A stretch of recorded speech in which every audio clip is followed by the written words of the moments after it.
Hello everyone. I'm going to make another video today, continuing my Gospel of Thomas series. Today I'm going to begin with number 22. Earlier I finished off with 21. So I'm going to begin with 22 and I'm going to go through 27. Actually, I'm going to go through 28. So I'm going to go pretty quick today. But I'm going to start with number 22. So Jesus saw some babies nursing. This is number 22 of the Gospel of Thomas. He said to his disciples, "These nursing babies are like those who enter the Father's kingdom." They said to him, "Then shall we enter the Father's kingdom as babies?" Jesus said to them, "When you make the two into one, and when you make the inner like the outer, and the outer like the inner, and the upper like the lower, when you make the male and female into a single one, so that the male will not be male, nor the female be female, when you make eyes in place of an eye, a hand in place of a hand, a foot in place of a foot, an image in place of an image, then you will enter the kingdom." So, in other words, God's building his children here. And when you become one with the Father, when you become awakened children and spiritual children, then you are born to God, okay? Because in this world, you're overcoming selfishness, and God doesn't want selfish children. So he gave you this lifetime to overcome that. And so when you make the two into one and make the inner like the outer and the outer like the inner, and the upper and like the lower, and the male into female into a single one. In other words, you overcome all your physical desire. So when you find God, you're complete inside. It's like two into one. And so that's you becoming a child of God.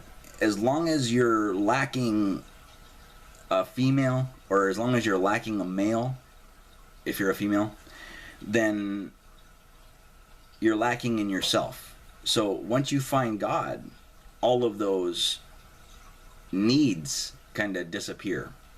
All of those wants and those desires are satisfied, and it doesn't consume your mind anymore.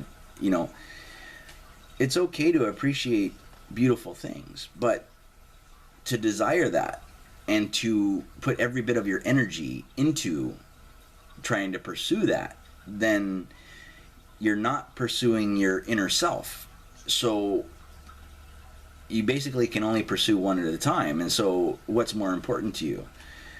Is it that, getting that nookie or whatever you're going to try to get? Or is it, you're growing your spiritual self, becoming who you truly are? And so once you make basically an image in place of an image, in other words, if you become your spiritual self instead of the physical self that you see in the mirror every day, then you will enter the kingdom. So the physical self is always in judgment of itself, but most people don't judge themselves. Most people just judge everybody else, and that's their real problem. They need to focus on judging themselves better. And if they can hold themselves to the same criteria that they hold everybody else to, they'd be much farther along. But people don't want to do that. They don't want to be mad at themselves. So number 23, Jesus says, "I shall choose you, one from 1,000 and two from 10,000, and they will stand as a single one." In other words, he's talking right here about how hard it is to find somebody who truly understands.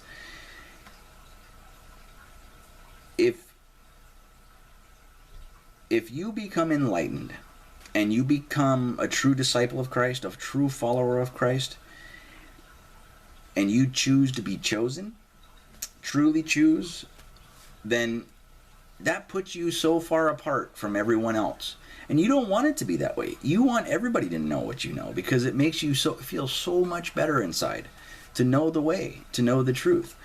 But that's the thing. Most people, you can tell them, and most people would just blow you off and whatever, you're crazy.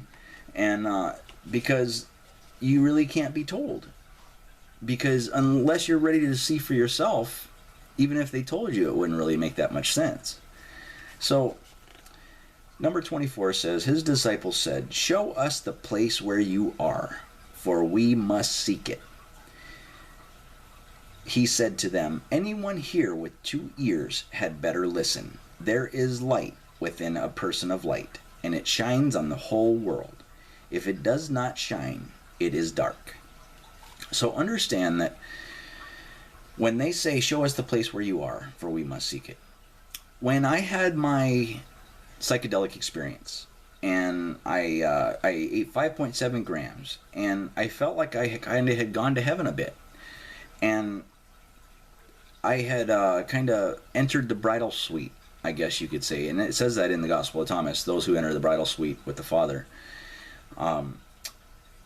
So if he told them, hey, I'm in the bridal suite with the Father, then they would say, hey, show us the place where you are, because we want to be there too. And he said to them, anyone here with 2 ears had better listen. There is light within a person of light, and it shines on the whole world. If it does not shine, it is dark. So say, for instance, God gave you something to tell the world, and you thought about that, and you said, well, I know that you told me to tell them this, but they're going to judge me as crazy, and they're going to, beat me up or, ridicule me or whatever. And so you choose not to say what he told you to say, even if it goes against the mainstream of what society's telling you.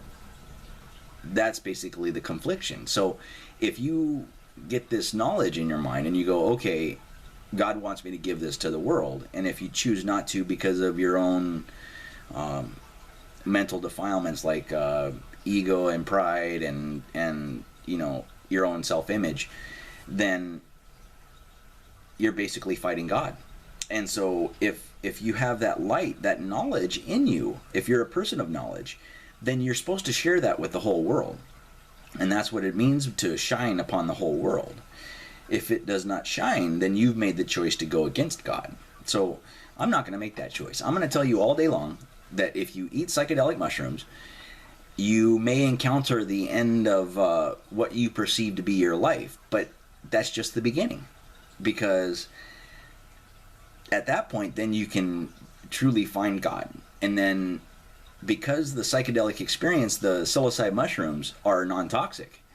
True psilocybe mushrooms are non-toxic. There are deadly species out there, so I don't recommend wild mushroom picking. But I do recommend that if you could grow some on some sterilized substrate, they would be non-toxic and non-poisonous. Although, if you ate a 5-gram dose of those, you can still feel like you're dying, because I've done it. I felt like, oh crap, oh no, I'm dying. But I didn't. I fought it and fought it and fought it until I was exhausted. And then I finally gave in, and that's when my trip really kicked in. It was like, oh, wow, I wish I hadn't have been dragging my feet this whole time. And so that's what he's talking about. If you get that knowledge, if you transcend your consciousness and experience what it feels like to leave this world, and then you come back and you start to tell people about that, they're going to go, yeah, right, well, you're fucking crazy. You're crazy. And if you're afraid of that judgment, then you might not tell people. And if that's the case, then the light that you found is dark, because it's not shining. It's not shining upon the world. So, Jesus said, number 25, he said, love your friends like your own soul. Protect them like the pupil of your eye. In other words, your friends, the people that you have in your life, were given to you, and you are their keeper. And so if they're going to church and they're putting their money in a collection plate and they're listening to this guy talk about God who's out there somewhere, or basically carrying on the deception that has plagued the children of humanity, then you're not protecting them. You need to awaken yourself through the psychedelic experience, through the psilocybe mushroom experience, and then help your friends. And that's what it is to love your friends, is to want the best for them and to find that feeling of fulfillment in yourself, and then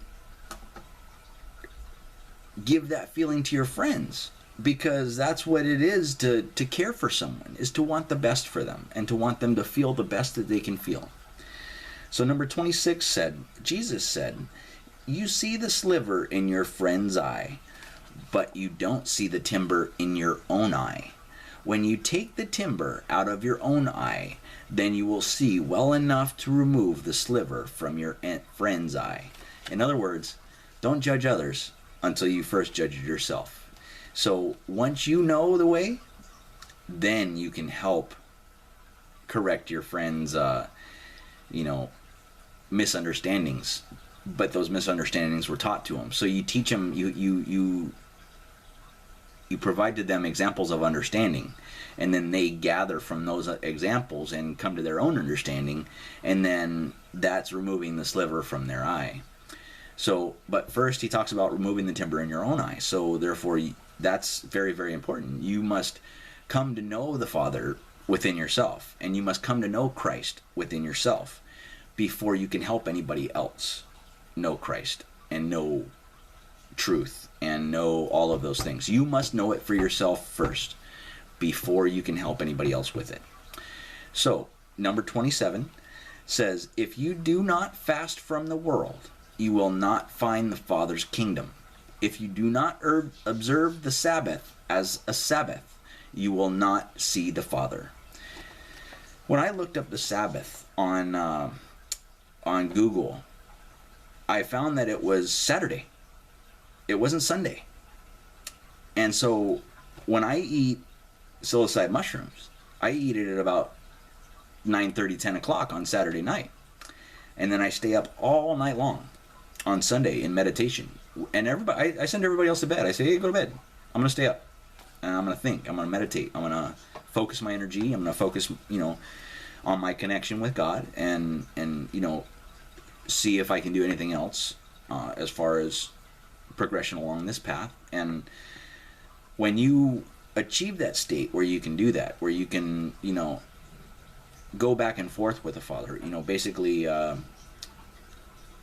when you enter the bridal suite, like Jesus said, then you can get guidance from the Father. You can, you can talk to him, and he'll talk right back to you. And it's the most amazing feeling, and it's funny because it doesn't come in through the ear. It comes in through like the soul, like from behind you.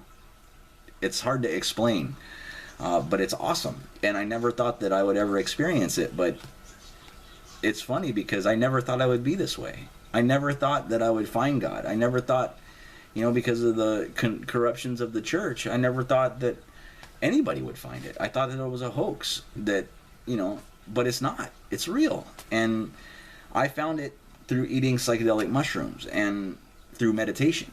And no organized religion in the world will tell you that, because that's something you can do at home. It's something that you don't need them for. And so that's the end of their job. They don't want to tell you the end of their job, because then they don't have a job anymore. How are they going to get money? So I'm going to finish up today on this video with number 28, because I really like 28. I think 28 is really good. Jesus said, I took my stand in the midst of the world, and in flesh I appeared to them. I found them all drunk, and I didn't find any of them thirsty. My soul ached for the children of humanity, because they are blind in their hearts and do not see. For they came into the world empty, and they also seek to depart from the world empty. But meanwhile they are drunk. When they shake off their wine, they will change their ways.